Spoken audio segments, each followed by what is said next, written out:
బాగలేకపోయినా అభివృద్ధిని సంక్షేమాన్ని రెండు కళ్ళలాగా గౌరవ ముఖ్యమంత్రి రేవంత్ రెడ్డి గారి నాయకత్వంలో మన ప్రభుత్వం ఈనాడు చేసుకుంటూ ముందుకు పోతుంది. అందుట్లో భాగమే మన ఉగాది నుంచి ప్రతి పేదవాడికి కడుపు నిండా తినటం కోసం సన్న బియ్యాన్ని మన రాష్ట్ర ప్రభుత్వం దేశంలో ఏ రాష్ట్ర ప్రభుత్వం చేయని విధంగా అద్భుతంగా ఇవ్వటం జరుగుతుంది. ప్రతి వ్యక్తికి 6 కిలోల సన్న బియ్యాన్ని.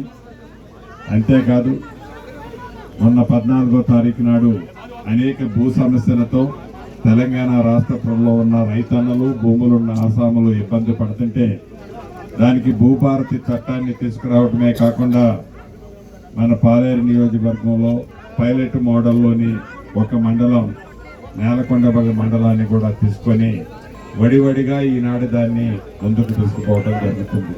ఒక నేలకొండపల్లి మండలం, ఒక పాలేరు నియోజకవర్గం, ఒక ఖమ్మం జిల్లానే కాదు, ధరణితో ఎవరైతే పేదవాళ్ళు ఇబ్బందులు పడ్డారో శాశ్వతంగా ఈ ఇబ్బందుల్ని ఆనాటి పింక్ కలర్ షర్టు వేసుకొని వారి స్వార్థం కోసం ఏ చట్టం అయితే ధరణిని తీసుకొచ్చారో, ఏ ధరణి చట్టం ద్వారా సామాన్య ప్రజలు గ్రామీణ ప్రాంతంలో అభద్రతకు లోనైన ప్రజలకు ఒక భరోసాన్ని, ఒక భద్రతని కల్పించే ఈ భూభారతి చట్టంతో తప్పకుండా ప్రజలకి ప్రతి గ్రామంలో మంచి జరగాలని ఈ చట్టాన్ని తీసుకురావడం జరిగింది.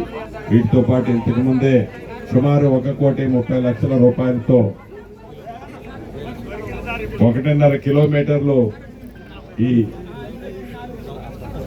హస్నాబాద్ గ్రామంలో 2 పక్కల డ్రైన్లు కూడా కట్టుకునే కార్యక్రమానికి శంకుస్థాపన చేశాం. ఇటువంటి కార్యక్రమాలు మరెన్నో ఈ పాలేరు నియోజకవర్గంలో మన ఇందిరమ్మ ప్రభుత్వంలో ఈనాడు శ్రీకారం చుట్టుకున్నాం.